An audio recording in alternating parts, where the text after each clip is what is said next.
greetings to all of you in the room. My name is Steve Collins. I'm coming to you from Sioux Falls, South Dakota. And my understanding is I'm to begin with prayer and before we start the message. So if you're all with me there in the room, I will begin with asking our Creator's favor on the message today.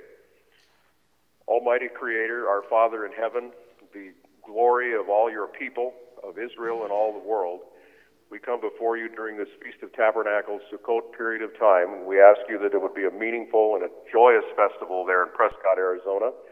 We ask you for your favor and blessing on the hearing and the speaking of the message today, that it will build faith, that it will strengthen the conviction of people in you as the Creator and your Word as the real divine inspired Word for us. And we ask this all in the name of Yeshua, your Son. Amen. And, well, greetings and shalom to all of you. I'd like to express my thanks to Mike Bacon and all others who have sponsored this year's observance of the Feast of Tabernacles, a festival commanded to the ancient Israelite tribes in Leviticus 23, and it's also called Sukkot, and we're observing it today. As I think most there know, I'm the author of a series of 4 books examining the migrations and history of the 10 tribes of Israel. For those of you who were here last year, I gave a message about the ancient Israelite empire of Parthia, which is the 3rd book in my series on Israelite history. Today I'll be giving a message about my 2nd book in the series, which is called Israel's Lost Empires. After learning about history from the perspective of the 10 tribes of Israel, which is what you learn when you read my books, you can have faith in the Bible, not in spite of the historical record, but because of it. As you can see, there's complete union between the biblical narratives and what secular history has to say. And by the way, I'm completely comfortable with the usage of the divine names in either English or the Hebrew usages, and I will probably interchange them back and forth some in my message. My book, Israel's Lost Empires, covers a lot of historical ground. It begins by presenting evidence that the United Kingdom of ancient Israel under David and Solomon was a global world power, not some backward shepherd kingdom. It is vital to establish the original power and size of the kingdom of the Israelites before discussing its subsequent lost empires that were formed after the tribes were exiled. My book then examines the many different paths that the Israelite tribes took as they exited the Promised Land in their exile. The Bible promised they would be widely scattered among the nations, and that came to pass. My book then presents evidence about 2 specific Israelite empires which reigned for many centuries before they were overthrown. Both of these empires were founded long before the Parthian Empire, which I discussed last year, came into existence. One of the empires I'll mention today was dying out, just as Parthia rose to power, and the other continued alongside of Parthia and was a powerful ally of it. And this message will only have time to give the high points of the topics in my book. I'd like to start with 3 misconceptions, which should be the second slide appearing on the screen overhead, that most people have about the 10 tribes. The first misconception is the tribes all went into captivity when Israel fell about 721 BC. The second misconception is that the 10 tribes became lost nomads who could no longer be identified. The last one is that God or Yahweh permanently forsook them. All these assumptions are completely false, based on both biblical and secular evidence. Now, in Hosea 1, Yahweh said he would punish Israel, that means the 10 tribes, by expelling all of them from their promised land. This was God's pronouncement of judgment upon them for the accumulated sins they had. However, in verse 10 of Hosea 1, God also promised to so vastly increase the population of the 10 tribes after they were removed from the promised land, that their numbers would become like the sand of the sea. So they were to be vastly expanded in population after Yahweh sent them into exile. Hosea 1 is a very important chapter. It actually shows there are 2 covenants between God and the tribes of Israel. While God was driving them off the land for their sins, this affirmed the punishments of the covenant made between Yahweh and Israel via Moses. His promise to vastly increase their numbers after he exiled them affirmed a blessing of the covenant made between Yahweh and Abraham regarding Abraham's birthright descendants. The blessings and cursings of the covenant with Moses were conditional on the tribe's obedience to the divine commandments. But the blessings of the Abrahamic covenant were unconditional. That was based on Abraham's obedience and faith. Now, the Abrahamic covenant included many blessings, which I'll just run through very quickly on the screen here. In Genesis 13:15 to 16, it included again that huge number of descendants, which Hosea 1:10 referred to. Genesis 17, verses 4 and 6, refers to the fact that Abraham would be the father of many nations, not just one, and that he would also father dynasties of kings. In Genesis 22:17, his descendants are again promised to be as numerous as the stars of heaven and the sand of the sea, which again harkens right back to Hosea 1:10's prophecy later on. And also that the nations descended from Abraham would possess the gates of their enemies, key choke points in the geography of the earth. It also included a promise that Abraham's birthright descendants would bear the name of Isaac upon them. That we find in Genesis 21:12, which is a very important clue for locating Abraham's birthright descendants throughout history. It says, "In Isaac will your seed be called or be named." So we should expect that name of Isaac to follow the birthright descendants. This is affirmed twice in the New Testament. I won't dwell time on it, but on the screen you should see Hebrews 11:18 and Romans 9, verses 7 to 8. The writers of those books affirmed that that was a covenant that God was still going to be implementing in New Testament times. Now, the covenant between God and Abraham was passed down to Isaac, then to Jacob, who was renamed Israel, and in Genesis 48 to the sons of Joseph. That's Ephraim and Manasseh. Now, let's examine both scriptural and secular evidence to confirm that Hosea's prophecy came to pass after the tribe's exile from the land. In Jeremiah 3 is a chapter which was written about a century after Samaria fell. So this is when the 10 tribes are gone. Judah, at least a remnant of it, is still there around Jerusalem. But Yahweh sent Jeremiah with a message to both Israel and to Judah at that time, showing that Yahweh had clearly not forsaken Israel because he was giving Jeremiah a message to send to them, even after their removal from the Promised Land.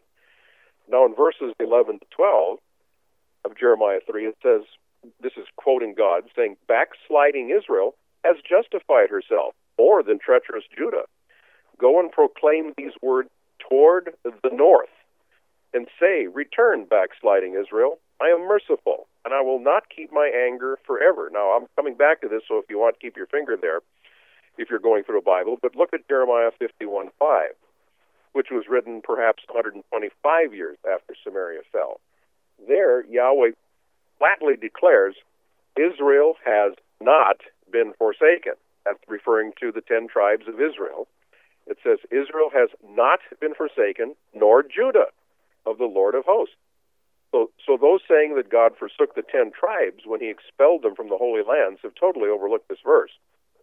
Over a century after their expulsion from the Holy Land, Yahweh is categorically declaring he has not forsaken the 10 tribes. He couldn't forsake them. The covenant he made with Abraham was eternally binding, and it was unconditional. And that was what was referred to in Hosea 1:10, where God was telling them, I'm still going to be keeping that covenant of Abraham with you, even in exile. So the covenant with Abraham was in effect long before the covenant with Moses was ever made. So the covenant with Abraham was not affected by what happened under the terms of the covenant with Moses. Now, Yahweh still had promised to keep about Abraham's descendants, and he always keeps his promises. Those who say that he forsook the Israelites are actually asserting that Yahweh reneged on his covenant with Abraham, which he couldn't possibly do. Back in Jeremiah 3, verse 14, Yahweh says to Israel and Judah, I am married to you. So Yahweh refers to his relationship with Israel and Judah as a covenant relationship, which it was. Now, there's more in Jeremiah yet, in this chapter 3. If all Israelites had gone into captivity in Assyria, that's to the east of the old promised land in Mesopotamia, Yahweh would have said in Jeremiah 3:12, proclaim this message toward the east, Jeremiah. But the Creator knew that the main body of Israelites were not in Assyria. He knew they were north of Jerusalem, and he said, proclaim this message to the north. And this is one of the factors of ancient history that people have overlooked in following the 10 tribes. If you draw a line north of Jerusalem and you come to the Black Sea region of what people that were called the Scythians, you'll see that straight north up by the Black Sea, and we'll be talking a great deal about them later. But now Daniel 7 also confirms that Daniel knew that by his lifetime the 10 tribes had been widely scattered, many locations throughout the world. Is in his prayer in Daniel 9, where he's confessing the sins of his people, both of Israel and Judah, he says in verse 7, he refers to all Israel that are near and that are far off, through all the countries, plural, where you have driven them. So Daniel knew that the 10 tribes had been driven into many different countries by the time of his life, and that some of them still lived very near Daniel. Those are the ones that would have been taken captive by Assyria to the cities of the Medes by the Assyrians, but later on the Persian Empire replaced them, of course. But Daniel was still living in the cities of the Medes of the Medo-Persian Empire at that time. But the Israelites that were afar off in other locations were the ones that didn't go into an Assyrian captivity, which we'll talk more about later. They kept control of their destiny, even though they were exiled. But in both Jeremiah and Daniel's time, the whereabouts of the 10 tribes was still known to the prophets and people of God. Genesis 49 includes specific prophecies about each one of the tribes in the latter days, which I believe is our time that we're living in right now. But it clearly shows that whatever you think the latter days are, all of the tribes of Israel are going to be alive and on the earth during that time, because the book of Genesis gives us clues for locating them. And my books follow those clues. Now, Ezekiel 37 also has a prophecy regarding the 2 sticks, about the 2 houses of Israel and Judah, which will remain separate throughout history and not be reunited until the Messianic age begins. Revelation 7 includes a prophecy about a mysterious group called the 144,000. But these are all Israelites from each of the tribes of Israel on earth at the end of the age. So the Bible in several places prophesies that the 10 tribes of Israel absolutely must be found among the nations in the latter days. If they died out, the Bible has failed, and we're wasting our time. But as my books point out, you can trace them very easily and see that God has kept his promises about them throughout history and today. Now let's look at some secular sources that also give information on where the Israelites went after their empire fell under David Solomon. Josephus, the famous Jewish writer of the 1st century A.D., had, I believe, Hosea 1 in mind when he wrote regarding the 10 tribes of Israel, and that should be up on the screen giving the appropriate part of his book where he writes this. Josephus wrote, "There are but 2 tribes in Asia and Europe subject to the Romans, while the 10 tribes are beyond Euphrates till now, and are an immense multitude, not to be estimated by numbers." So that shows that the prophecy of Hosea 1:10 had already been fulfilled and was being fulfilled by the time of Josephus' lifetime, that they were too big to count. Josephus confirmed the blessing of great population increases that were part of that Abrahamic covenant. So as of the 1st century A.D., when our Savior lived, the 10 tribes of Israel were not lost. Educated Jews such as Josephus knew exactly who they were and where they were.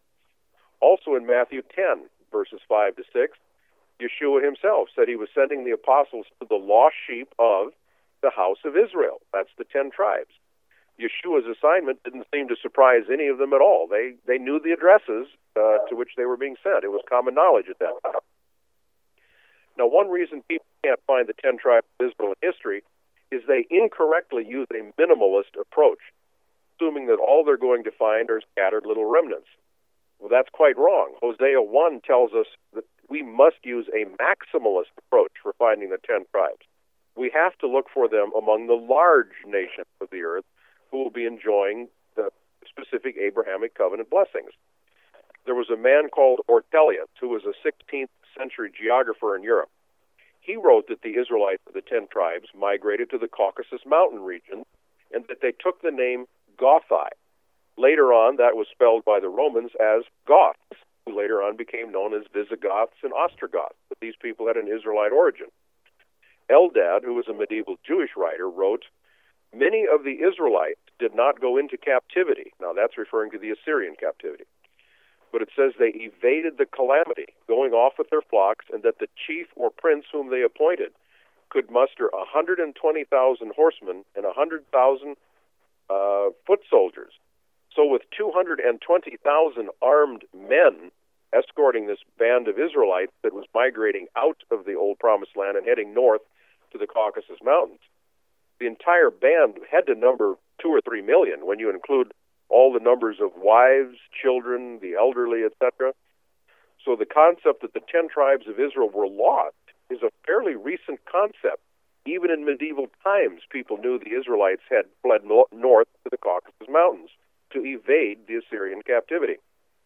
Now, under King David and Solomon, Israel was a world power in the ancient times.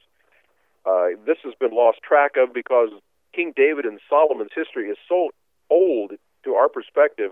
They were ancient history at the time the Roman Empire was on earth. Remember that Kings David and Solomon were allied to the Phoenicians of Tyre and Sidon.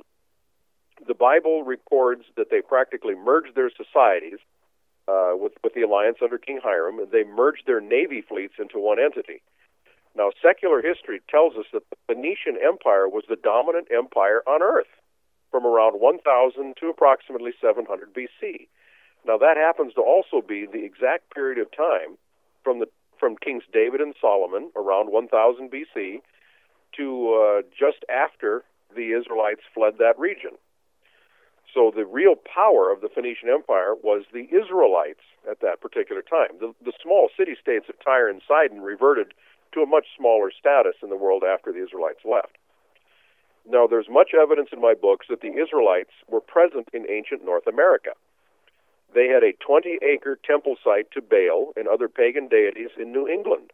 This is, maybe some of you have seen the program called America's Stonehenge on cable TV, which just shows the foundations of the buildings that's all that's left now.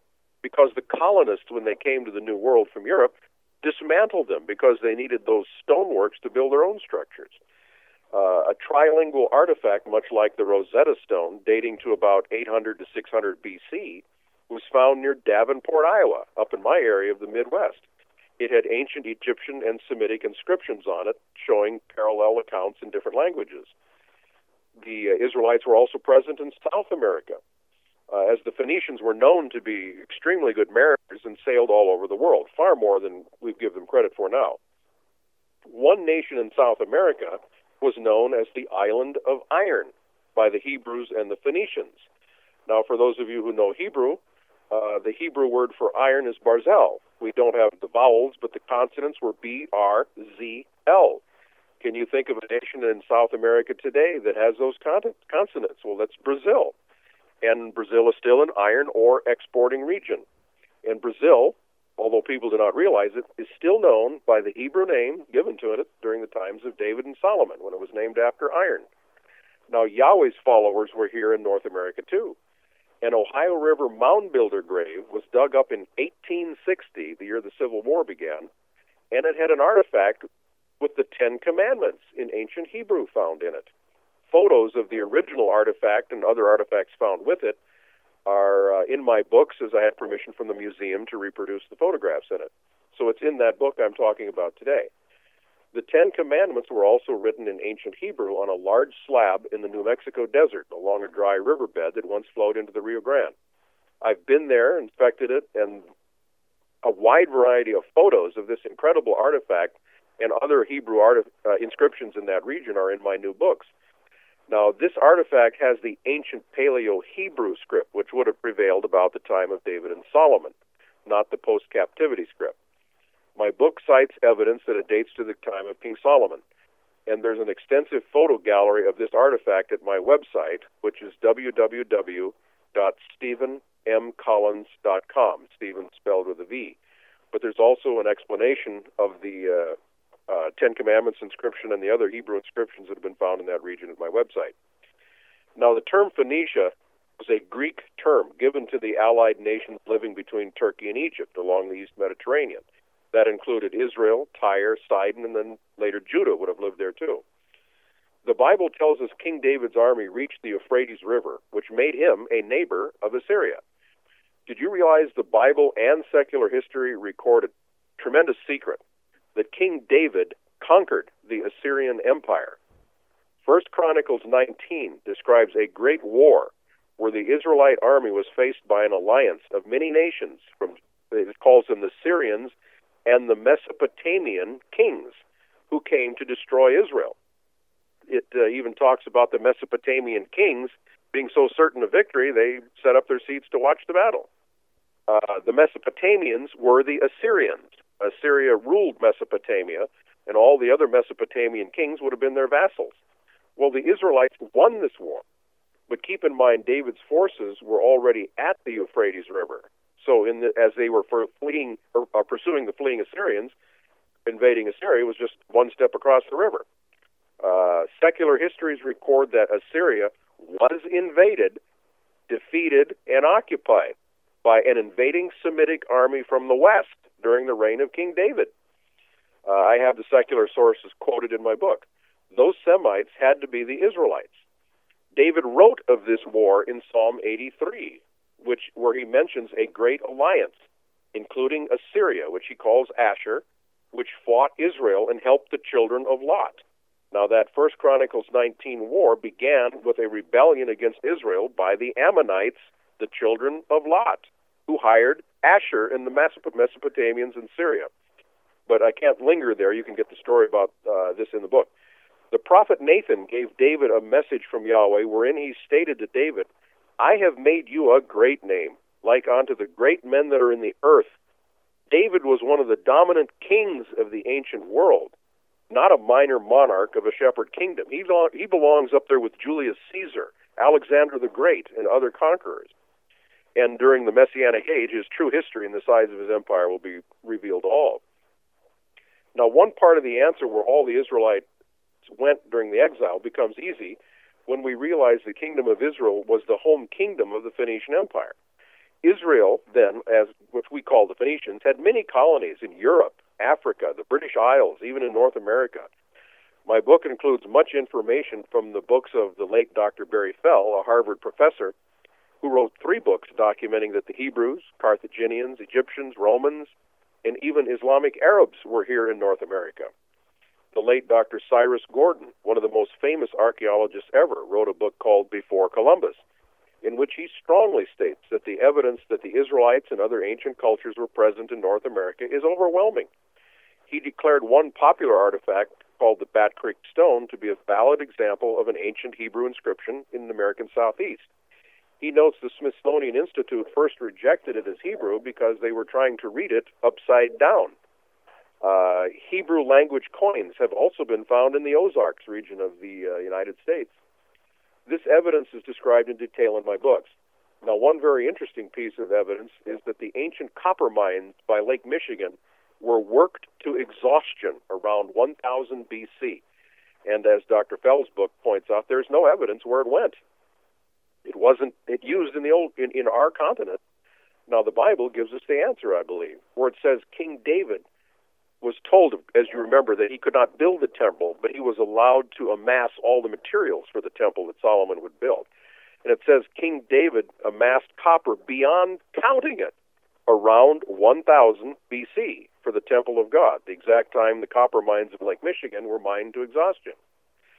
So this copper had to come from outside Israel, as there wasn't enough copper to be mined in the Promised Land.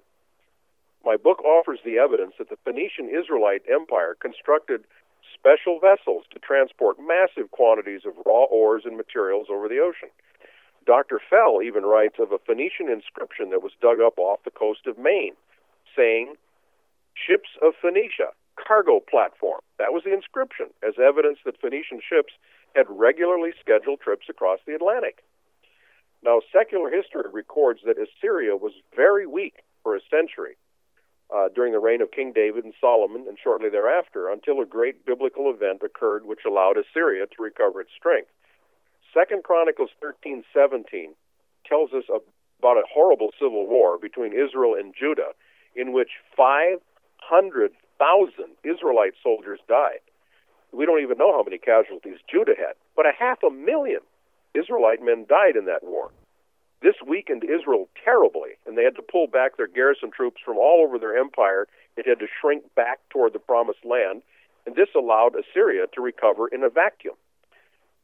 This also explains why Assyria angrily kept invading Israel until it fell. Assyria was actually seeking revenge for Israel's early defeat and occupation of Assyria. The Israelites controlled Gibraltar for many centuries, one of the gates of the enemies. Now, Spain was an Israelite colony that called Iberia. The consonants there are the consonants of the word Eber, who was the namesake of the Hebrews, or Hebrews. The British Isles had Israelite colonies and have had the name Britain on them for 3,000 years, Brit being, of course, the Hebrew word for covenant. So even today, in our modern world, the British Isles have the name covenant stamped on them in Hebrew. This information is necessary so you can see that the birthright descendants of Abraham were already world powers by the time of David, so that when they scattered across the face of the earth, it's not illogical at all to see that these numerous people set up new empires of their own. A couple of the clues we'll keep in mind in tracing the 10 tribes is Phoenicia's empire had that name BRT, which they put on Britain, for the covenant. They knew they were the covenant people, and they called themselves that in place names and on their coins. The second clue is Assyrian records tell us the Israelites were called the Bet Sak, or the house of Isaac, known to other people. Amos 7:16 confirms this. In there it refers to the house of Israel, meaning the 10 tribes, as being the house of Isaac. So it's important to note that even before they scattered from the promised land, they were being known by the name of Isaac, which Genesis 21:12 had prophesied. So where did they all go?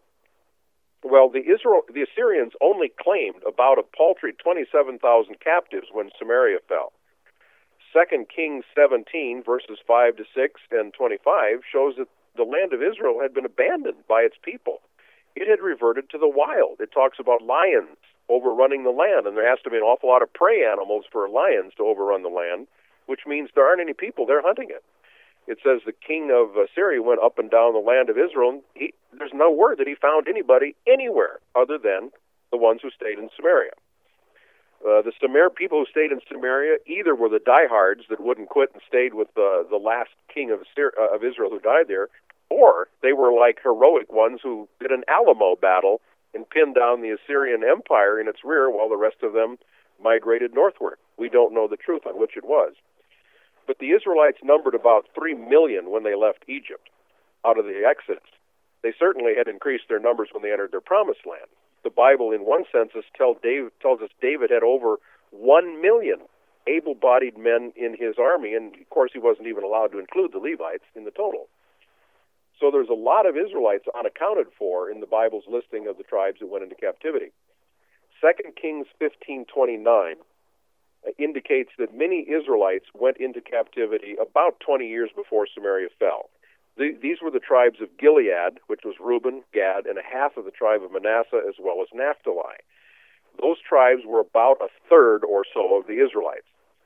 Then the people of Samaria were only about 27,000 survivors, so that was just a small rear guard. This leaves about two-thirds of the nations, of the tribes of Israel, unaccounted for. The Bible simply doesn't say specifically where they went, but it doesn't say they went into an Assyrian captivity, although we do know they all went into exile.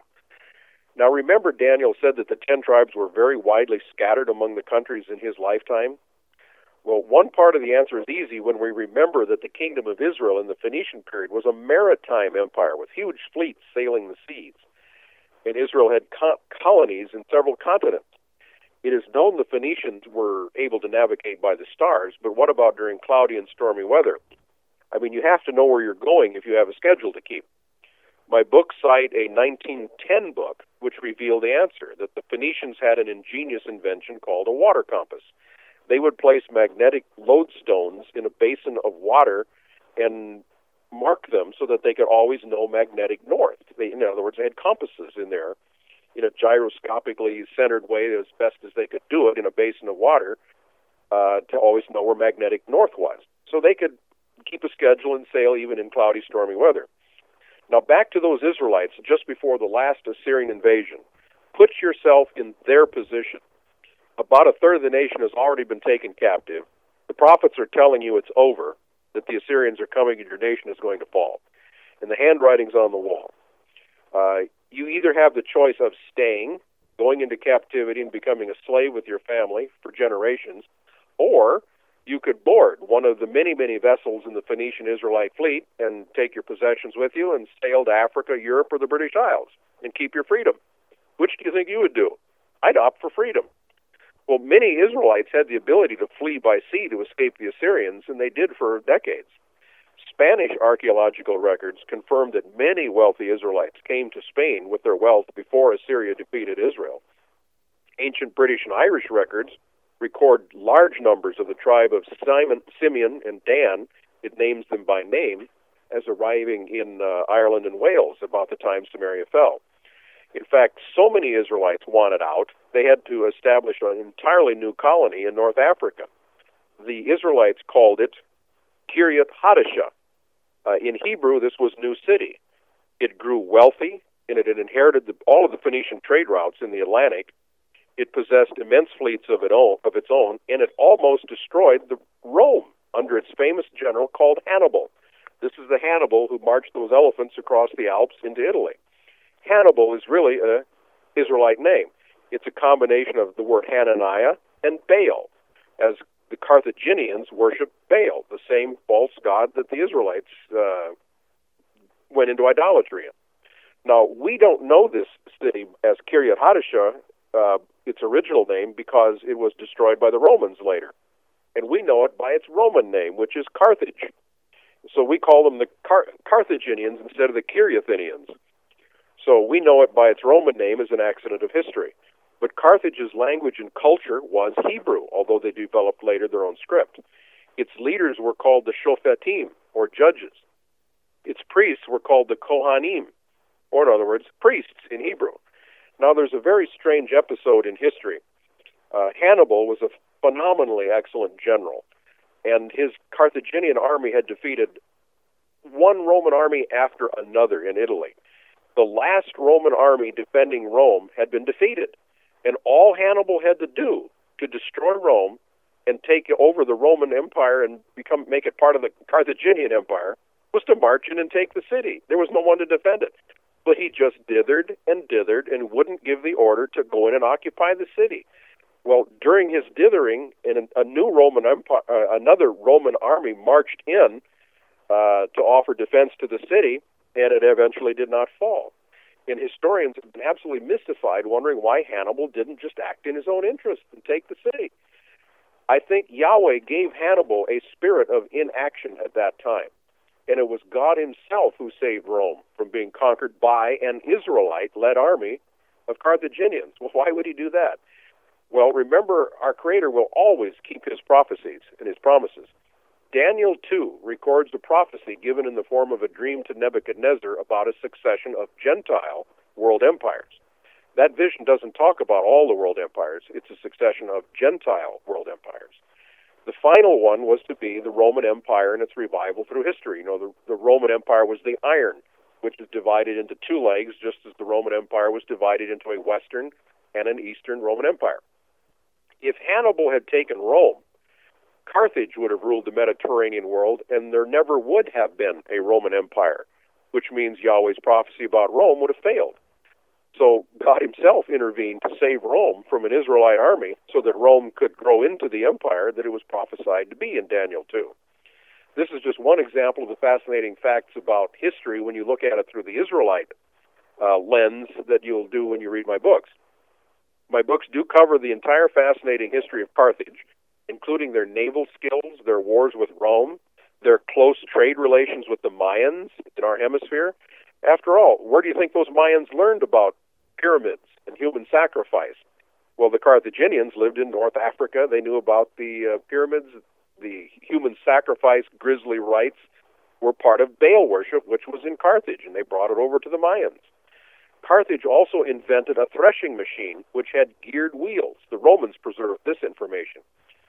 So if you can visualize the Carthaginian engineers making even harvesting machines with geared wheels and mechanisms, this perhaps gives an insight into the knowledge which Carthage inherited from the kingdom of Israel under Solomon. Now, you may have heard of the Antikythera mechanism. There's been a number of cable TV documentaries on this. It's a very advanced geared calculating machine found off the coast of Greece. It was brought up from a shipwreck. The assumptions in those documentaries is that it was built in the Greek sphere of a region up in the area of Greece and Macedonia, because it was found there. However, Greece also traded with Carthage. They were enemies for much of the time, but they had trade back and forth.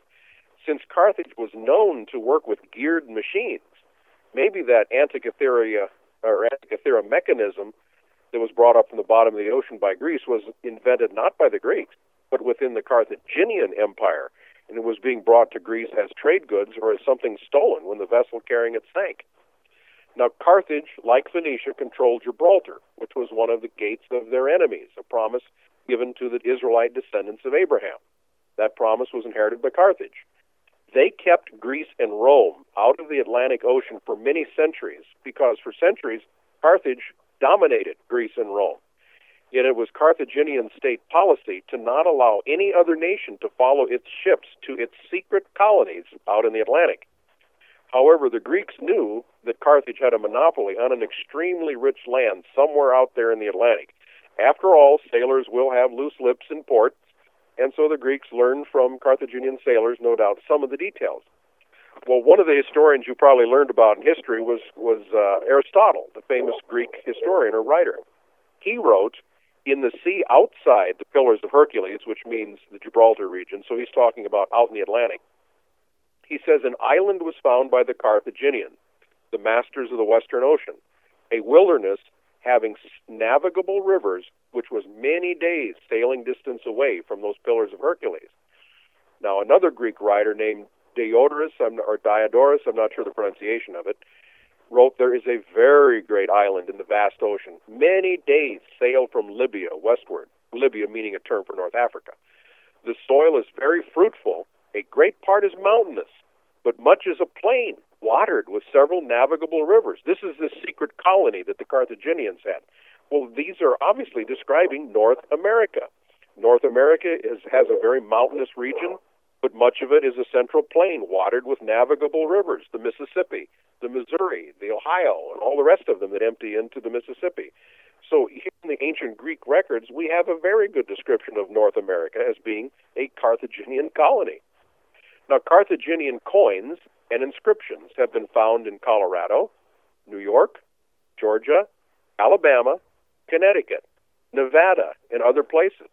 It's clear the secret Atlantic colony that gave Carthage its wealth was North America. Well, why isn't that in your history books? That's a good question, and I think the reason is that there is a God of this world who is the father of lies and does not want the truth about the 10 tribes of Israel known to the modern world. He wants their identity kept hidden and secret, not only from them, but all other nations, because if the world knew this history, they would know that there is a living creator who authored the Bible and who keeps his promises and has been doing so all along. It would also open our eyes as to what's happening in prophecy in our world right before us right now. But it's known from secular history that Carthage had many exploration fleets they sent out into the Atlantic, and colonization ones too. One was led by an admiral named Hanno. In my book, I have the evidence that Dr. Barry Fell found a Carthaginian inscription on the American East Coast saying, by this, Hanno takes possession, so showing the very Carthaginian inscription that dates to that time. Now, the Phoenician and Carthaginian ships were immense. They were far, far bigger than the teeny-weeny little ships that Columbus and the European explorers of his time sailed when they rediscovered North America. The Greeks record the Carthaginians once sent into the Atlantic a fleet filled with 10,000 men and women as colonists. This is also documented in my books. And when you divide the number of 10,000 by the number of ships that are mentioned, you can see they've got hundreds of colonists on each ship. Now, modern man assumes that ancient man didn't know the world was round. In fact, it was Greece and Rome which were so backward about world geography because the Phoenicians and Carthaginians kept them bottled up in the Mediterranean and refused to allow Greece and Rome access to the rest of the world.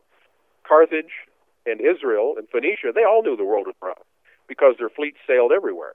to keep their sailing routes secret, the Carthaginian Senate passed a law that any Carthaginian ship that was being followed or spied upon could run the ship aground, if necessary, and lose its cargo, and its owners would be reimbursed by the Carthaginian government to make sure that no Greek or Roman ship could discover the secret sea routes across the Atlantic. Now, Carthage is regarded as the richest city of the ancient world. The monopoly they had on the wealth came from the New World, which they took all of North America's wealth. Now, in the Bible, we see evidence that the people from the Hebrew tradition of the Israelites, the Phoenicians, and Carthaginians knew the world was round. Look at Job 26:7. It says there, God hung the earth upon nothing. So, in the time of Job, it was understood that the earth was just hanging there as a ball or a sphere in the ether of space. Isaiah 40, verse 22 states, God sits upon the circle of the earth. So they understood the world was circular, a sphere. Also, you've probably seen in ancient maps all these maps of oceans and seas where they have all kinds of sea monsters to scare people. Well, this was part of an ancient Carthaginian disinformation campaign. The Carthaginians spread all these rumors about terrible, horrible monsters out there in the sea to keep the Greeks and Romans too scared to sail on the oceans. If the Carthaginians knew that even today, modern man thinks that the ancient world didn't know the world was round, they would roll in their graves laughing, because it was basically everyone knew the world was round except for the backward Greeks and Romans who didn't know this because their ships were not allowed out on the oceans, because God had kept his promises that the Israelite empires would have the gates of their enemies, which included Gibraltar. Well, Carthage finally fell due to the sins and excesses of Baalism, just as Israel did in biblical times. And my book offers a plausible account of where they went to, its survivors, when it fell. But now let's move on to the second empire of Israel that was founded by the exiles, and that's the Israelite power of Scythia. Remember, Genesis 21:12 had a critical clue for locating the birthright descendants of Abraham in the future. That was the Israelites. It said, in Isaac shall your seed be called. So in history, we can always locate birthright descendants, which are primarily Ephraim and Manasseh, because Yahweh says they will bear the name of Isaac upon them. And we saw that Amos 7:16 showed that was already true by the time they left the Promised Land. Assyrian records included it.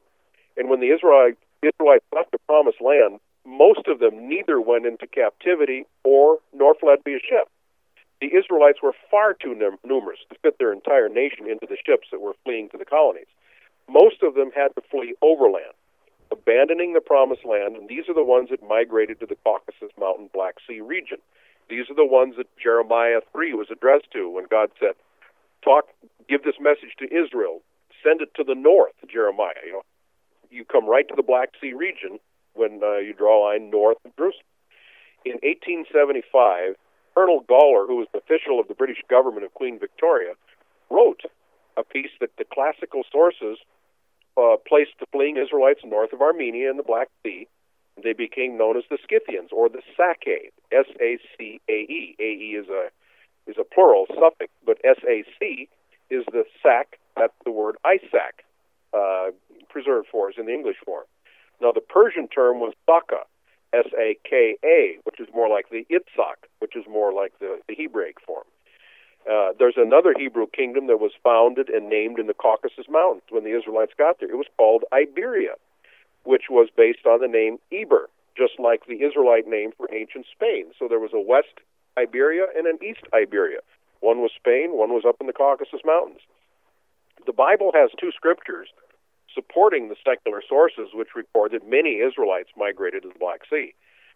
2 Kings 19:37 is one of them, where Sennacherib, the king of Assyria, was assassinated by his sons, and this was soon after the kingdom of Israel fell. They fled to a land where they knew the people would be intensely anti-Assyrian and would shelter them from the Assyrians who were trying to find them. Well, the Bible says they fled to Armenia, up in the Caucasus. They did so because they knew that's where they'd find Israelites, the bitter enemies of the Assyrians, and that they would count on them for shelter. Now, Jeremiah 3:12's message, that Yahweh would send that message via Jeremiah again, reinforces this. That's the second part where it shows they were up in the Black Sea region. So we see that God keeps his promises to Abraham's descendants, and they especially would become many nations with large populations, that those birthright tribes, Ephraim and Manasseh, would be known by the name of Isaac. That was in Genesis 48's blessing ceremony where you can see that. Now, remember that Yahweh had good words for Israel in Jeremiah 3. He said backsliding Israel has justified herself at that point. So there clearly had to be some revival among these Israelites that went north to the Black Sea.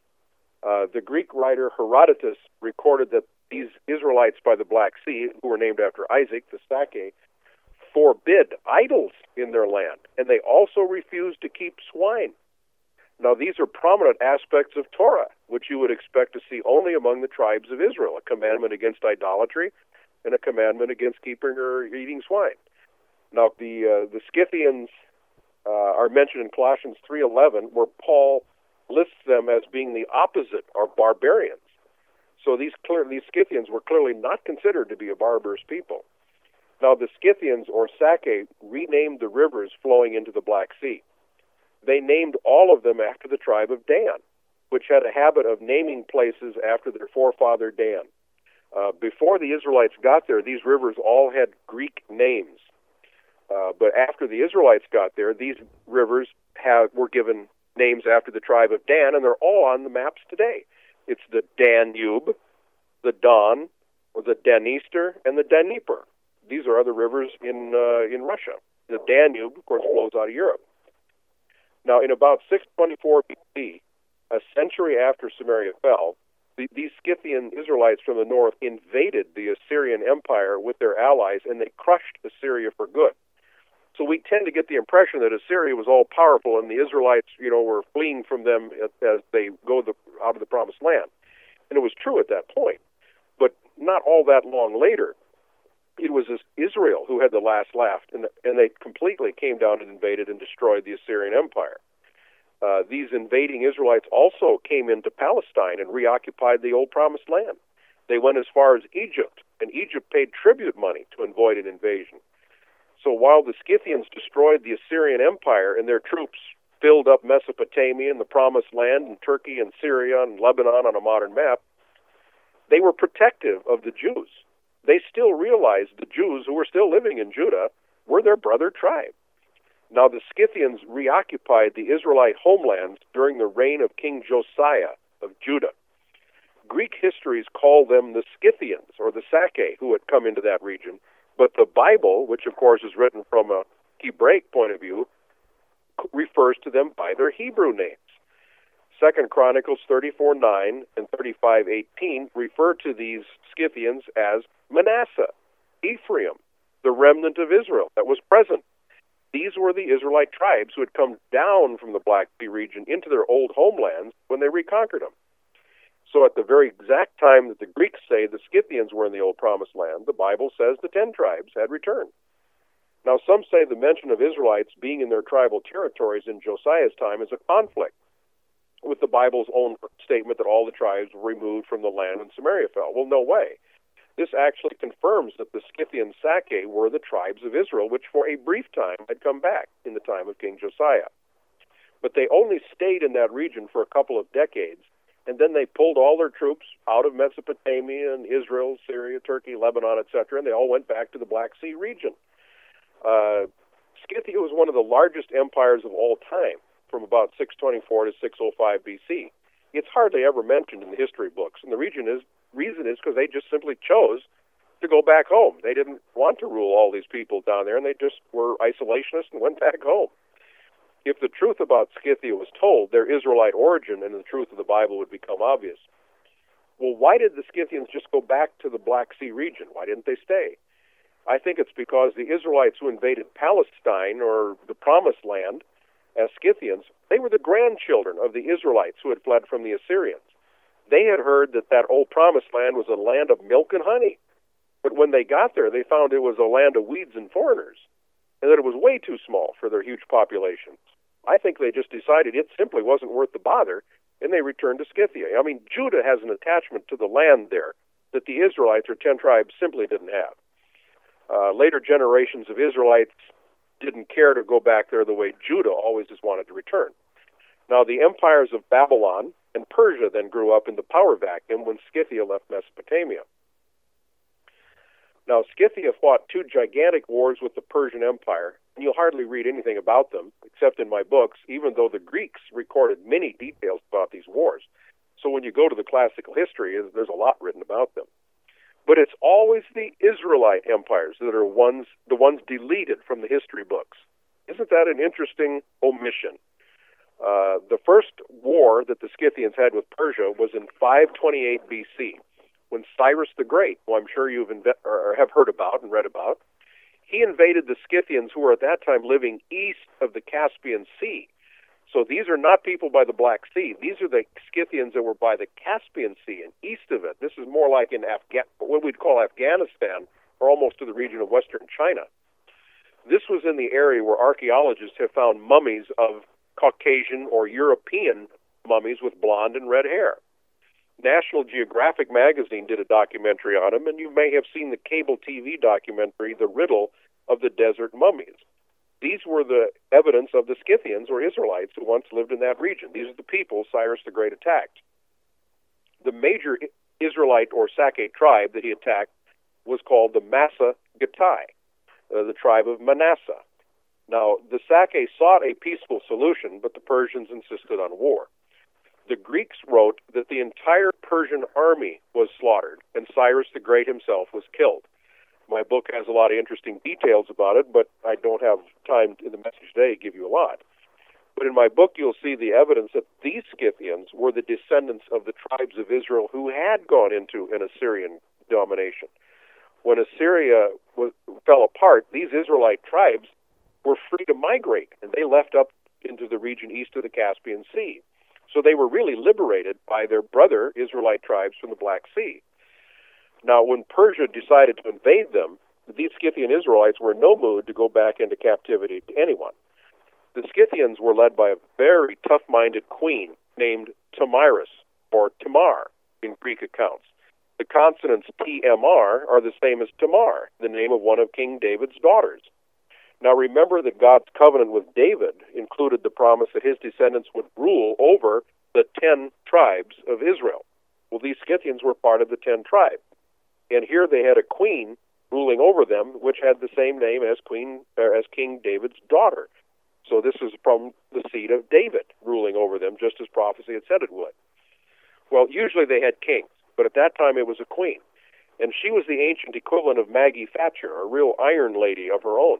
She led her people in a great war against the Persians and obliterated them. When she lost her son in the war, and when the war was over, she found the body of Cyrus the Great, had his head cut off, and she poured molten gold into it to give him the gold that he had come to conquer. So when you read about Cyrus the Great and the great Persian Empire in ancient history, realize that those history books aren't telling you the whole story, that Cyrus the Great was great, but the Scythians were greater. They beat the you-know-what off the Persians, but you don't hear about the Scythians in the textbooks. Now, these eastern Scythians by the Caspian Sea were sun worshippers. They were sun worshippers when they went into captivity, Baal worshippers, and they did not experience that revival that Jeremiah 3 said the Black Sea Scythians had experienced. Now, the Second Great War occurred in about 512 BC when King Darius of Persia attacked the Scythians by the Black Sea. And he marched an army of 700,000 troops through the Balkan Europe region, that's, the old area of Yugoslavia, and he attacked the Black Sea Scythians from the European angle. Given what I have written in my book about where the tribes of Israel are in the world today, I'm sure some of your ancestors fought in these wars. The Persians lost 70,000 men, and the rest barely escaped back to Persia. In one short campaign, the Persians lost as many men as the United States lost in Vietnam in 15 years. Now, the Scythians that they attacked, these were the Black Sea Scythians who forbid idolatry and refused pork. This war was fought north of the Black Sea in the modern region of, say, Ukraine, Crimea, southern Russia. Two more things I'll mention about the Scythians before closing on them is that a clump of arrows was the Scythian war sign, and the eagle was one of their national symbols. Can you think of a modern nation that has an eagle crest as its national symbol, where that eagle is holding a clump of arrows as its war sign? Well, hopefully on the screen you're seeing a heraldry image of the Great Seal of the United States, which shows an eagle holding a clump of arrows, the ancient war sign of the Scythians. So it's amazing how some of these aspects of Israelite or ancient heraldry will persist over the centuries. So while Parthia was rising to power in Asia, Carthage was being defeated by the Romans in the Punic Wars.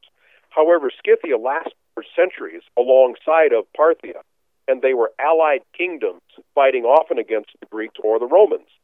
Parthia would get in wars against these foreign powers, and then the Scythians would come and send their troops to rescue Parthia and reinforce them in the battle. They were like brother kingdoms, just exactly the way the United States and the British Empire were in World War I and World War II, where the British would get in trouble fighting against the Germans and their allies, and the United States would come and reinforce the British troops and support them, and then go home afterwards. So Scythia and Parthia were fellow tribesmen of Israel. They had the same language, same customs. They were natural allies. Now I'll get to my closing. In ending my discussion of Carthage and Scythia, one final point is worth repeating. I really want to emphasize this. You hear a lot about the empires of Assyria, Babylon, and Persia, and Rome, and Greece in history texts. But ask yourself this question. Why don't you hear more about Carthage, which almost destroyed Rome and dominated Rome for centuries? Why don't you hear a whole lot more about the Scythians, who destroyed the Assyrian Empire and twice crushed the Persian Empire in warfare, even killing Cyrus the Great, who died among his troops much like Custer died among his troops? Well, the reason is that Carthage and Scythia were Israelite empires, and as I mentioned earlier, there is a God of this world who in this age is still hiding and obscuring the truth of the Bible. But if you read my books, you will see the entire history of the Israelite tribes throughout their history brought to light, and it'll greatly reinforce your faith in the Bible and where we are in the world today. If the truth about Israel's tribes throughout history and where they are today were known, it would turn the world upside down. But Satan is the father of lies. Jesus Christ himself said so in John 8:44, and he had not yet been bound. So these lies are still dominating the world's perception of itself, and the biblical truths are not known. But there's no reason why any of you in this audience should be deceived about this history anymore. Well, you can learn the truth about what really happened to the migrating 10 tribes of Israel in my books. Mike Bacon has several sets of my books there for sale. To read the entire history of the tribes of Israel, you need the entire 4-book set. And if the case of books that is there gets sold out, you can order more at the same price online by going to my website, which is www.stephenmcollins.com. Just click on the books option at the home page, and it will send you to the publisher's live links for it. Or you can send $80 for the set that includes all the shipping fees to Stephen Collins, P.O. Box 88735, Sioux Falls, South Dakota, 57109-8735. That's if you want all 4 books. The price for 1 book is $25. So there's a discount if you order the 4-book set. Now, also at my website, you'll find many of my articles and research papers available for free, that photo gallery of the ancient Hebrew inscriptions in New Mexico. I have audio messages there that go into greater detail on subjects. There's now hundreds of blogs I've written over the last couple of years, which offer many updates on not just the history of the 10 tribes of Israel, but is closely following what's happening in the modern world and discussing the prophecies about the 10 tribes of Israel in light of today's headlines. I urge you to share my website with others you know who have an interest in biblical history and prophecy and would also like to build their faith in Yahweh or God's Word. And the prophecy blogs are especially making the site very current, as there's a lot happening in the world today as we draw deeper into the latter days. Well, I'll just close with a teaser on my second message, which is coming up on the last great day. How many will God save? I think the answer has been there in the Bible all along, but believers haven't seen it. And one reason is in the King James Version, there are some translational oddities that have obscured it. But I just want to give you that teaser for the second message. With that, I'll conclude and be happy to take questions. So, Mike, I'll turn it over to you to direct it on that end. Yes. My mother was a Moreno, and I understand that that's a Jewish name. I don't know if you know, or if you can help me on that. Also, my wife's great-grandmother was a Yutzi, and she... I hate to interrupt, but I'm just getting garbled sounds. I'm not able to understand the question. Okay, we'll try it this way. Okay, Get up to here. My mother was a Moreno, Moreno, and I understand that's a Jewish name. I don't know if you can help me on that, but my wife, her great-grandmother was a Yutzi who came from Spain, and she was very wealthy, or there was a lot of wealth in Spain, and Grandma Yutzi said my wife could claim that. Do you know if Yutzi is a Hebrew name? Well, now, when you say the Utes, are you referring to the Native American Ute tribe, from which we get the term Utah? No, Yutzi, Y-U-T-Z-E, was Grandma. That was Grandma's name, Yutzi, Y-U-T-Z-E. A lot of letters are similar. This is not something I would cover in my book, but when you have the word, the way you pronounce it, Yutzi, it sounds very much like the term Utes or Jutes that were part of the Anglo-Saxons, and Jutes or Utes, Jutland, the peninsula of Denmark, is named Jutland or Jutland. Phonetically it's very similar, and that could be. There is the Judah term Yehuda, and so it's very possible it has an Israelite origin. I couldn't possibly respond to any individual's Israelite background origin just over the phone. It's way too complex, but phonetically it's certainly similar to the tribes of the Israelites who went with the Anglos and Saxons, the Jutes that went in there, or Yehuda. I will mention that in my book, you mentioned the Moranos, I believe. That's a Spanish people that were over here in the New World. Many of these people fled over to the New World via Mexico, and also dwelled in the American Southwest. The language of the Uto-Aztecan people has many Hebrew vowel sounds and language similarities in the phonetics of it that a scholar in language has done a study on, and that's in one of my books. But I wouldn't be able to give you more details other than that information is in my book, showing the Hebrew roots of that language into the American Southwest. And that's also supported by the fact that, as I mentioned in my message today, that the Ten Commandments in ancient Hebrew of the Paleo-Hebrew period of about 1000 BC is written on that giant slab by Los Lunas, New Mexico, and also in other locations in the American Southwest. I've seen more than that, where I went with a Hebrew scholar who showed me where some of the ones are located in New Mexico. It's as near as up by Albuquerque. And so the Israelites were present in that area throughout the Phoenician and Carthaginian periods. With that, let's move on to the next question. Tell him I'll email him later.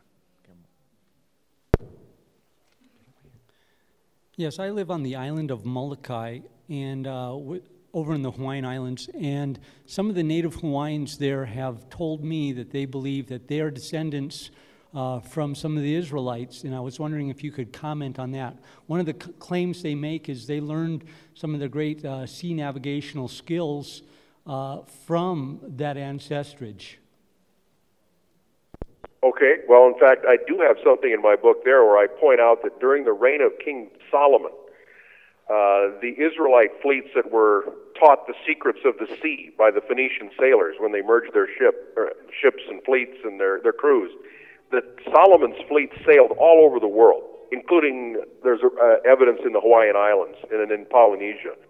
There has been evidence sent to me of Phoenician ports that have been found in the region of Australasia. And remember, the Bible says that Solomon had a great fleet of ships that returned only every third year to Israel, loaded with, it says, apes and peacocks and, their life forms from other continents. So it's clearly evident that these ships were sailing to other continents in the world and coming back to Israel. And I do believe that the Israelites were in Hawaii, and that the people who gave you that information from their ancestral records are correct. That the Israelites were in ancient Hawaii. They were all over the Pacific and Atlantic and Indian Oceans. They had ports that went out into the Atlantic via the colonies that way, but they also had Etzion Gabar on the Red Sea that would empty, you could sail out into the Indian Ocean and from there out into the Pacific. So I have no doubt that the Phoenicians were exploring the entire world at that time. And remember, Solomon had an absolutely voracious appetite for knowledge. God had given him so much wisdom. And my books talk about how he wanted to catalog every form of life that was on earth, from the greatest cedars of Lebanon to the hyssop that grew on the wall. I mean, he had botany charts, and he wanted animals from all continents. Can you imagine the zoos that must have been, and the gardens that must have been in Jerusalem in the time of King Solomon, when his fleets were bringing back samples of animals and plants from all over the world?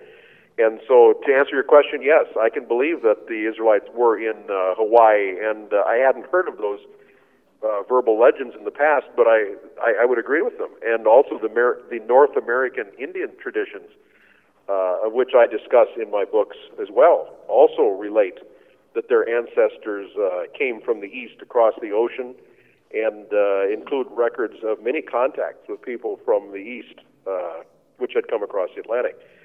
So the oral traditions of many native peoples are actually full of embedded truths. Next question. Do you have any, I have two questions. The first one is, do you have any idea what year we are in now? You seem to understand chronology. If you count back from creation forward, what would be our current year? And the second question is this: do you see any significance one way or the other to the United States having a president named Barack Obama? To answer your last question first, people at my website, I haven't put it on my website, but people have sent me indications that there is a scripture in the Bible that can be translated phonetically as something close to Barack Obama, indicating that he may be fulfilling a prophecy about the dark side in the latter days. We'll have to see on that. That's too premature to know. So all I can say is I have heard of some people that are teaching that. I myself do not know yet. But the first part of your question on, boy, that opens up a gigantic issue as to when you say from creation. Because Genesis 1:1 says, in the beginning God created the heavens and the earth. And then it says the earth became tohu and bohu, without form and void. But when we see creation week starting, with the creation of the modern species and Adam and Eve in the Garden of Eden, that's not the beginning of creation. Creation week starts with the earth already here. It says the Spirit of God moved on the face of the deep. That's the oceans. So the oceans were already here, and it was dark, the atmosphere. We're seeing a destroyed earth, but an earth that is here nonetheless, and that God is reforming and recreating a beautiful earth in Genesis week. So I think we are approximately about 6,000 years from the creation of Adam and Eve in the Genesis week account, which I believe was a literal 7-day week with 6 days of creative work and then the 7th-day Sabbath rest, which God instituted at the end of that creation week. However, we don't know how long the earth was in existence before creation week. I have an article at my website, I believe it's called, Is the Earth 6,000 Years Old? And you can read through that, and it discusses a great deal about the prehistory of the earth, the angelic period on the earth, Lucifer's rebellion, what the earth was like before Adam and Eve were created, how the destruction occurred, etc. So there really isn't a conflict between science and the Bible. It doesn't matter if the earth is millions or billions of years old. We don't know how long the angelic period was before Lucifer fell and became Satan. It says he was perfect in the day he was created. So I'm sure that God did not, built-in obsolescence, like some cars might have today. It took a long time for Lucifer to go bad and become Satan. And my article at the website will discuss some of those issues because it's beyond the scope of the discussion today. But I think we are approximately 6,000 years, which would, based on 1,000 years equal a day, indicate that we're nearing a 7,000-year period, which will be the Messianic Age, or millennium, that will last for 1,000 years. I don't know how close we are to that. And Archbishop Usher estimated that the Adam and Eve were created in 4004 BC. But we don't know if he was exactly correct. He has a ballpark figure. Also, we don't know when that 6,000-year period began that pictures mankind's period of labor under sin before it has 1,000 years of Sabbath rest in the Messianic Age. Adam and Eve, when they were created, they were sinless. We don't know how long. I think the Book of Jubilees says it was 7 or 8 years, if I remember right. Other sources speculate longer. But I don't think that really that 6,000-year clock started until Adam and Eve actually sinned. So however long they lived in the garden sinless, that would move time backward a bit. Or even if Adam and Eve were created in 4004, the 6,000-year period of labor under sin didn't start until they later sinned. And then 6,000 years of clock is running down until we get to the beginning of the Messianic Age. I hope that answers your questions, and I'll defer to my website for an in-depth article on that other part of the question. Next question. Okay. Psalm 83 you'd mentioned is a past war. We'd like to, there's some theories thinking that this is also a prophecy of something coming in the future. Is it possible that this could pertain to both? Well, that question comes up periodically at my website, and I answer it when readers ask that. I'm a stickler for getting the scriptures in context. For example, we have many prophecies where it says specifically for the latter days or the day of the Lord, in the time of the end. When you see language like that, you know that it's for the latter day context. Now, when you look at Psalm 83, I don't see any language in there that indicates that it's for the latter days. Theoretically, one could say it's possible, but when you look at the context, many of David's Psalms were written about the activities and events of his life. You know, when he's crying out for healing, or when he's being forsaken by everyone in the rebellion of Absalom, or when he's praising God for the victories that he's been given over his enemies. He writes many things out of the events of his life in his Psalms. And Psalm 83 fits so perfectly that First Chronicles account of the war that Asher and the Mesopotamians and all their vassals, which were many of the Assyrian Empire, fought against Israel to try to wipe them out. Psalm 83 says Asher is with them toward the end of that listing of nations, and those nations would have been people who were allied to Assyria or that were their vassals at that time. Really, all the Syrians or Aramaeans became David's vassals in that particular war, and one of them was even his ally going into it, the Bible says. So David had his allies too in that war. But my own personal view is that is not prophetic for the latter days, because it does not have any language in it that indicates that it has a latter day perspective. And I think it's writing about David's proclamation of glorifying God about his victory over all these nations that had tried to defeat Israel, and that they had all come to help the children of Lot, which that whole war started with a rebellion by the Ammonites, who were the children of Lot. Remember, that was the example where David's ambassadors had their beards cut off on one side of their face, I think, to mock them. And that was the provocation, whereby all these other nations came in to help Ammon, because David's army was being set up for a conflict that was much bigger than they expected. Next question. Yes, hi. I am remarried. I have a son from a previous marriage, and I'm just curious about the surnames of all my sons. One is Daniels, and I am married now to Benson. And so I'm just curious about the origin of those surnames. I mean, they kind of seem self-evident, but just curious. I know Benjamin is part of Judah back in the land, but are there not Benjamites that might possibly be still out there in the diaspora? And does Benson suggest the name Benjamin? I don't know, and the same with Dan. That's my question. Okay, again, I'm always reluctant to try to identify anybody's tribal legacy by virtue of of names because, as you know, the Bible reckons tribal lineages patrilineally through the father. In Jewish tradition today, they recognize a matrilineal through the mother calculation of the tribes. You are correct that Benjamin used to be closely linked to the house of Judah. However, that was not going to be permanent.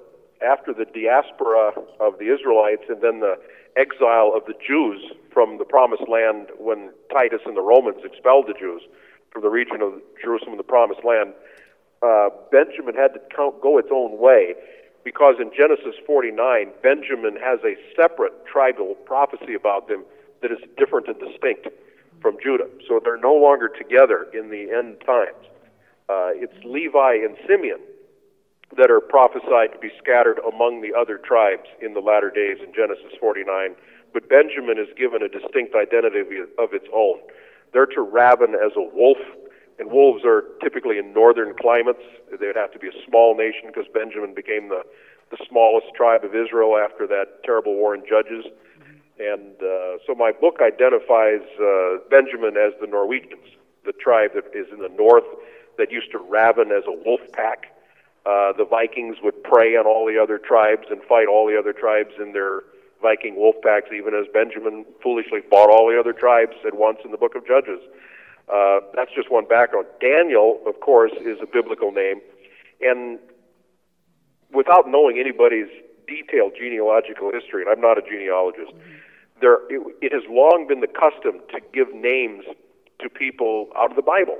As long as Christian traditions have been there, this goes back clear into Europe.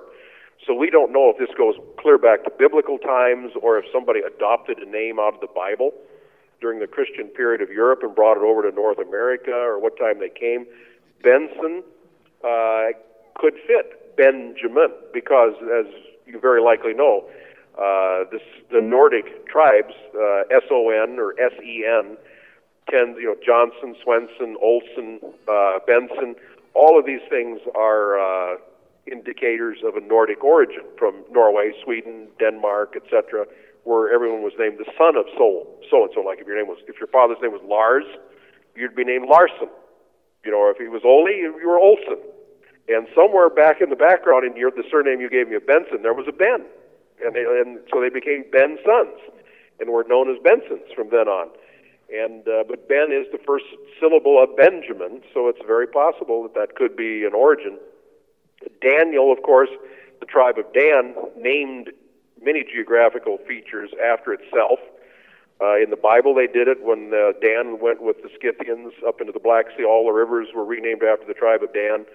So Dan, very typically, that name of Dan follows the tribe of Dan as well. So I can't say for sure, but that's really all I can comment because I have very little to go on. And please accept these comments as speculative. These are just looking for possibilities. Next question.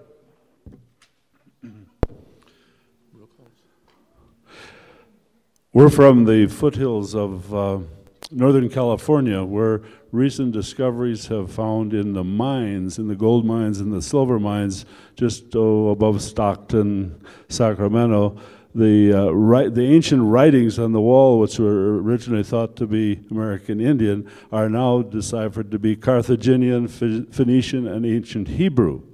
A book written recently, California, BC, has a lot of information on this. I'm just wondering if you had any more information about that area from the travels of our ancient ancestors. Well, that's a very interesting point you bring up. I have not heard of that book. I'll, in fact, if at my website, I would encourage you to hit the contact me button and give me the information on that book and who the author is. As I'd love to get a copy of that and let others know about it as well.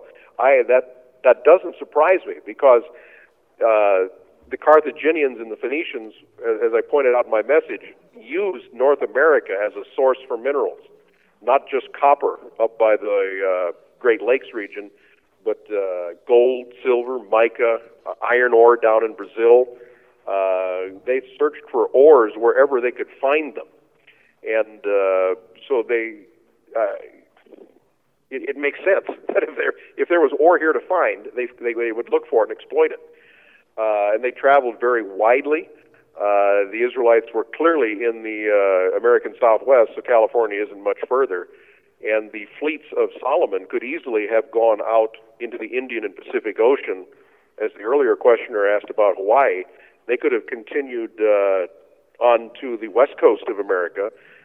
It's very clear that the Chinese did so, because Chinese anchor stones have been found in Californian ports, clearly showing that the Chinese had explored the western parts of the United States, at least our coastlands, during their heyday, which would have been more like the medieval period in Europe. But that's a fascinating piece of information you have, because periodically I do get accounts of Phoenician and Carthaginian inscriptions and artifacts surfacing in various places around what is America today, being found in ancient context. So I think what you mentioned is very believable. It doesn't surprise me, but I have not heard of that particular account you gave. I'd love to have you convey that information to me, and I'll let others know about it too, because that's very interesting to know. As more and more information is being found confirming that the Phoenicians and Carthaginians, who were Israelites, were over here, but this information is always suppressed. You know, we were always, I assume most of you were also raised in school with, Columbus sailed the ocean blue in 1492, etc. And there's been just phobia about the educational elites not wanting to believe that the old world civilizations were over here long, long, long before Columbus.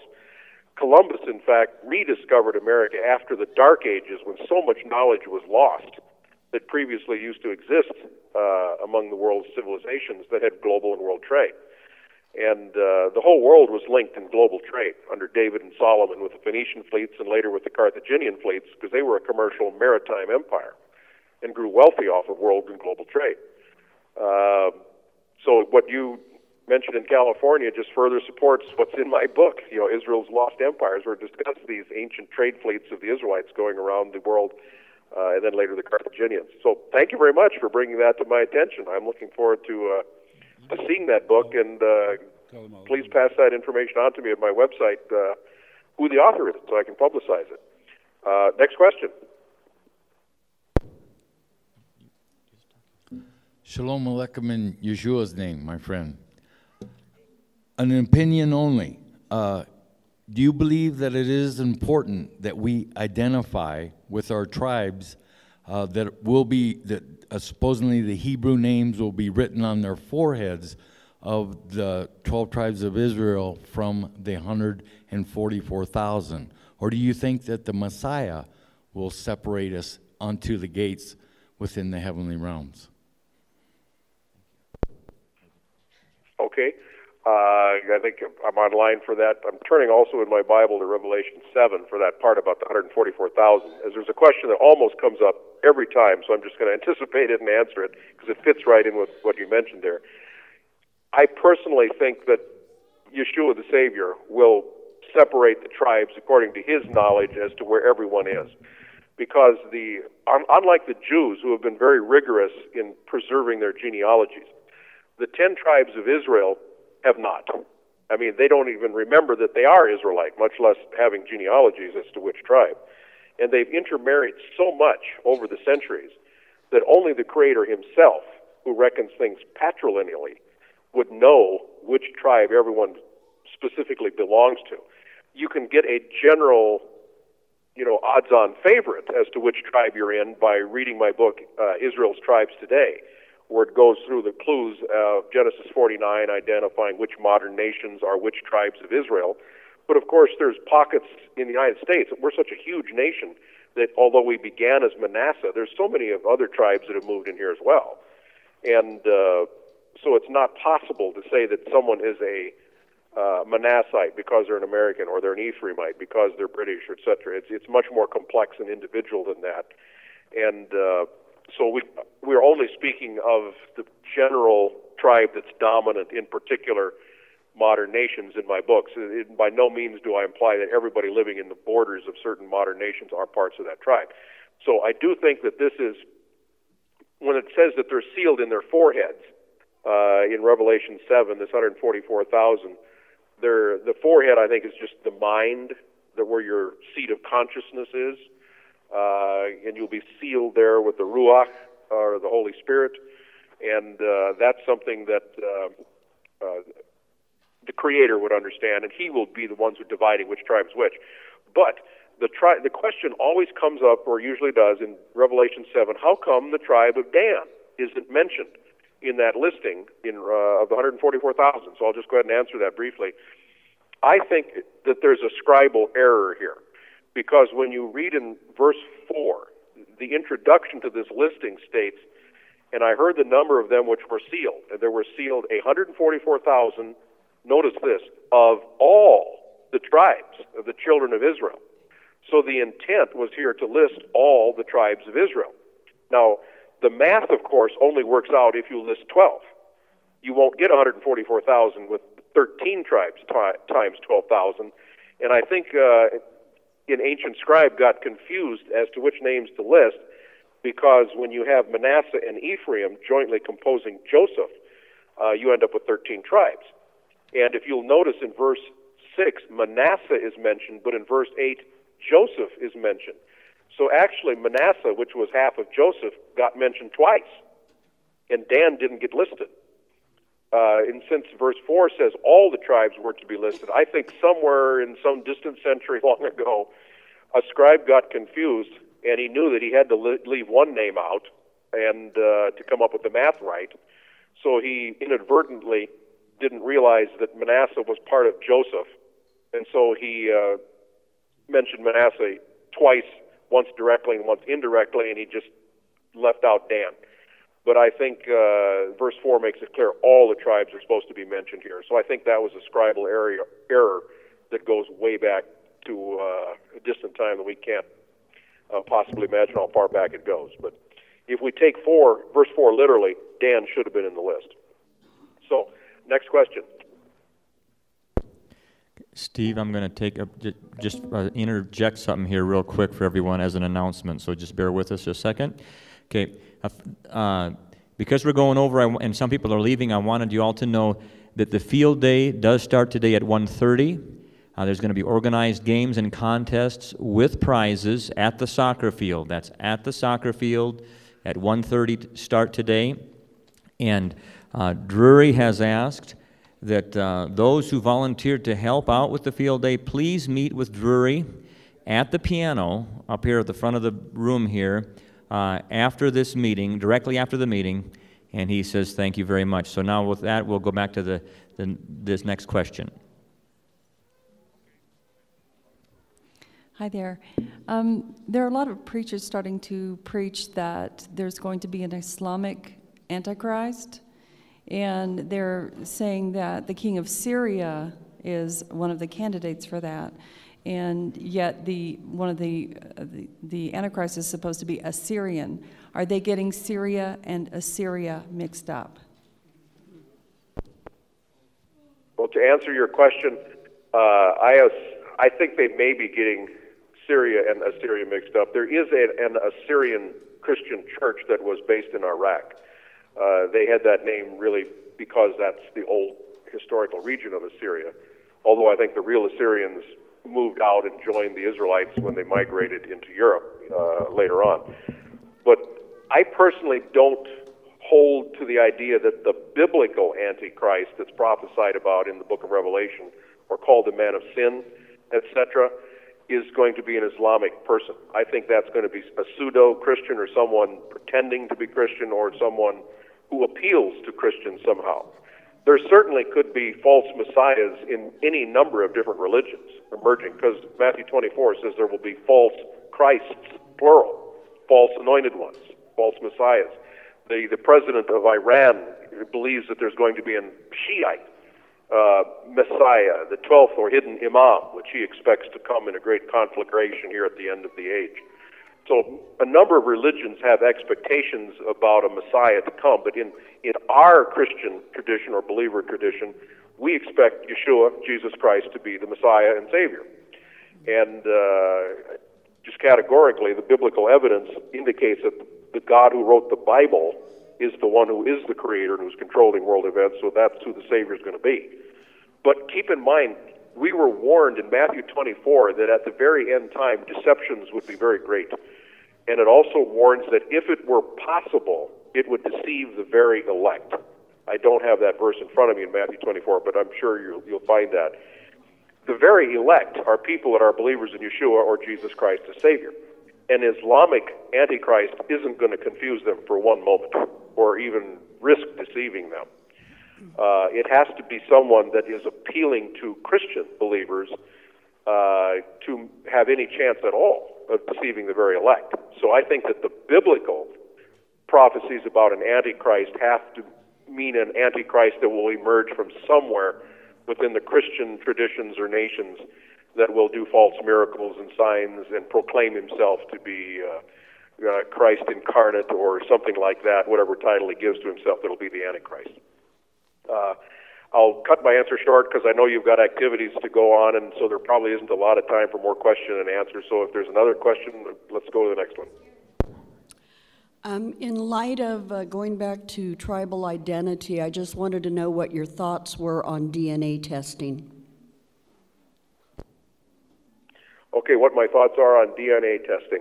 I want to confess right at the start, I'm not a geneticist. Different people send me links and so forth about haplotypes and what DNA proves and so forth. Frankly, I'm reluctant to get into that because I am not skilled in that topic. I'm not a geneticist or a researcher on that. So I personally don't put a great deal of stock in those evidences because I'm not skilled in the discussion of it to be a qualified judge of that. I look at things much more like linguistic, geographic, historical evidence, biblical prophecies that are applied to the secular record, and those are the things I follow in trying to determine where the Israelites are. Now, there may be good evidence in the DNA arguments. I'm not saying that there isn't, but I'm not a qualified person to really pass judgment on those because I just have not studied that field. I will say, just in the broadest general respect, that all of us descended from Noah's family. So there was just 8 people that got off that ark. And all of us have to have a great deal of genetics in common.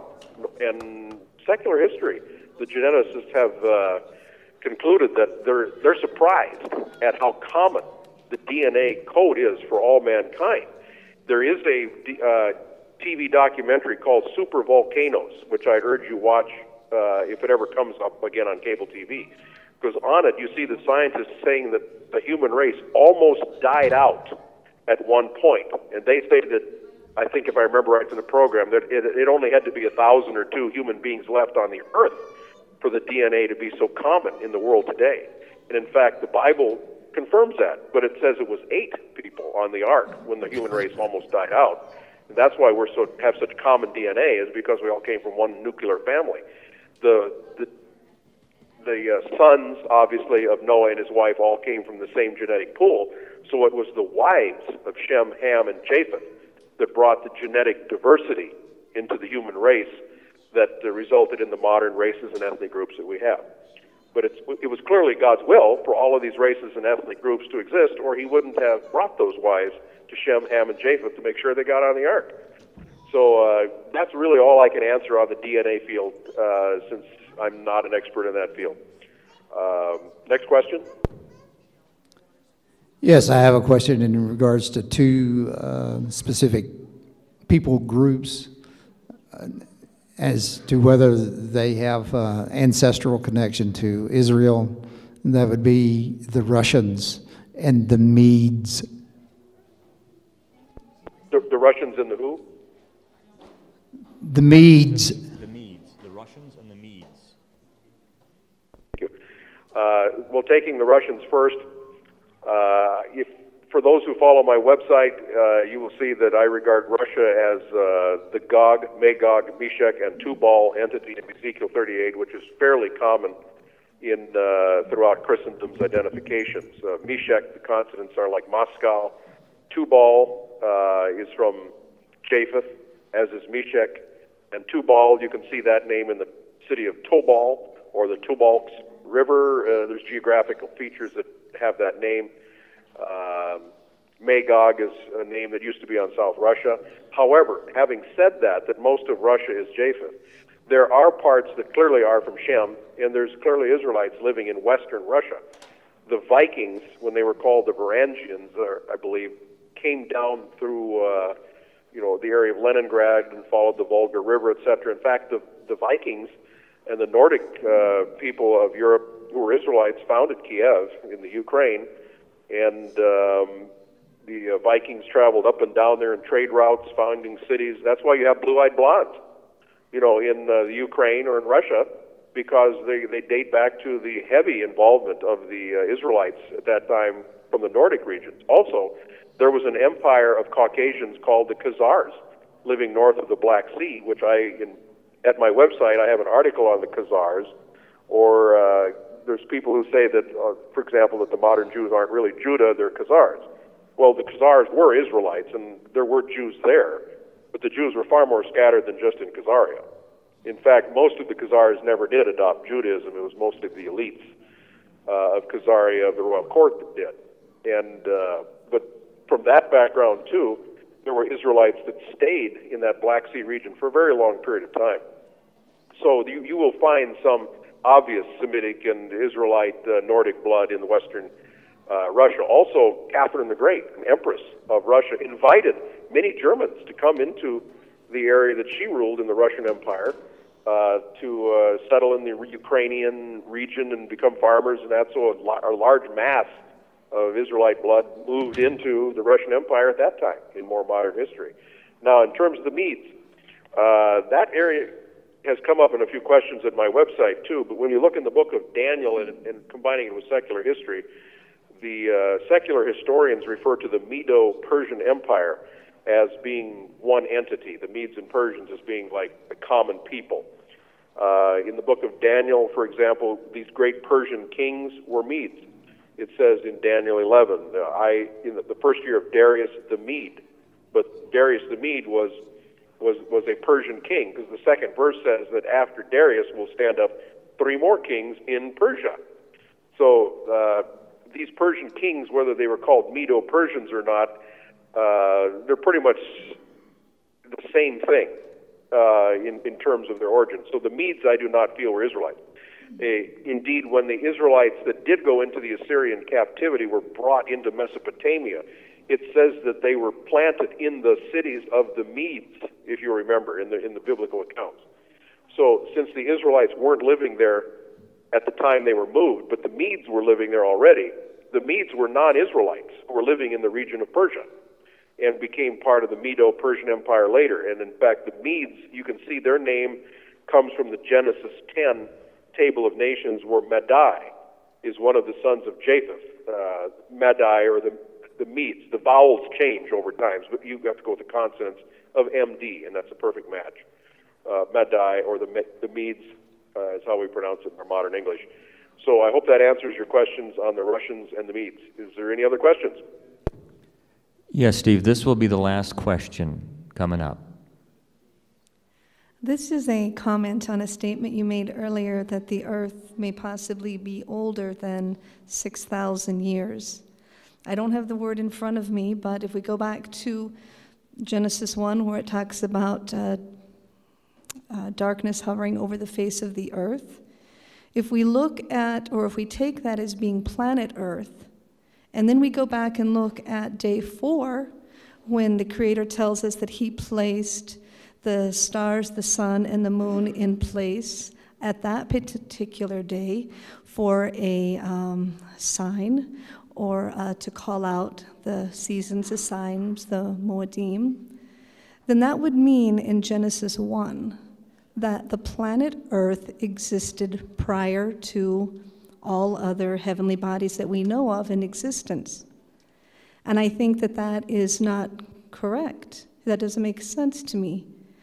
I think maybe that there was something that existed in Genesis 1, but it was not planet Earth. Maybe it was a kingdom, a land that was in existence at that point that was referring to, but not what we know or consider to be planet Earth.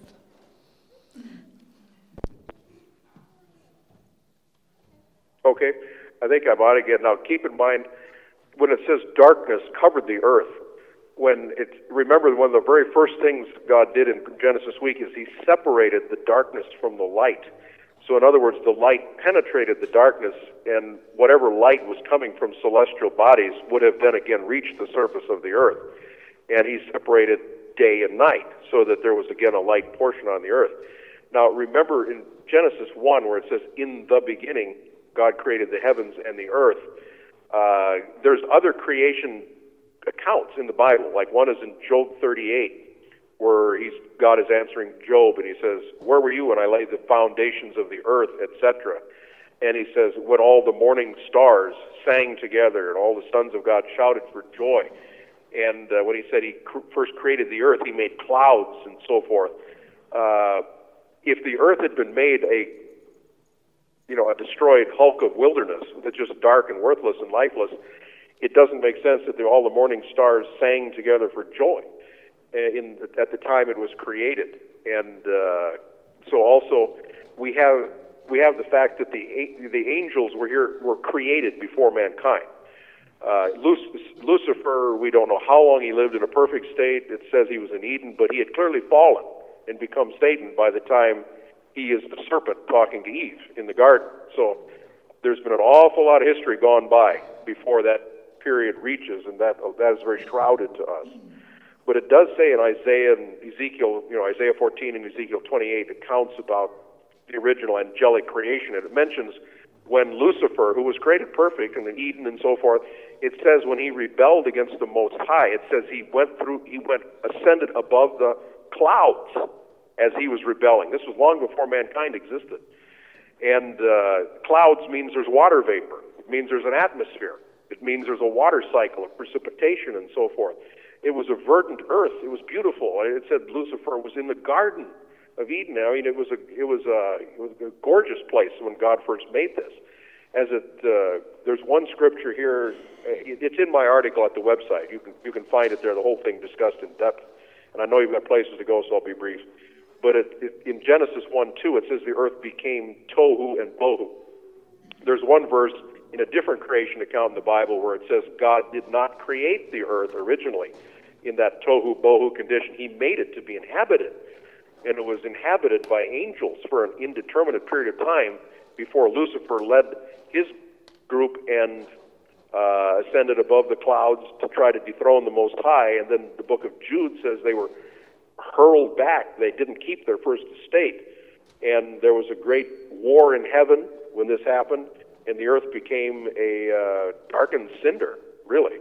And my article, Is the Earth 6,000 Years, goes into all of these scriptures that have to pertain on the beginning. So I'll leave it to you to go back in that and check it if you want. But I do think that there was an awful lot of Earth's history that occurred before creation week ever existed and mankind was on this earth. So with that, I will conclude and thank you very much for the opportunity to be with you again this year via the electronic media. And I look forward to speaking to you on the last great day of the feast on a message that I think you will find very encouraging and thought-provoking. So thank you very much.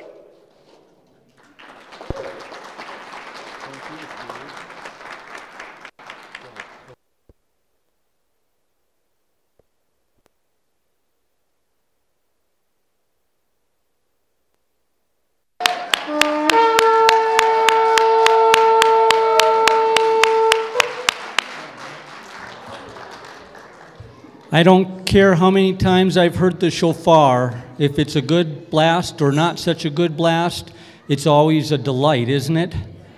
Wow, it's an awesome sound, and one day we're going to really hear how it's done. We'll all be called to order.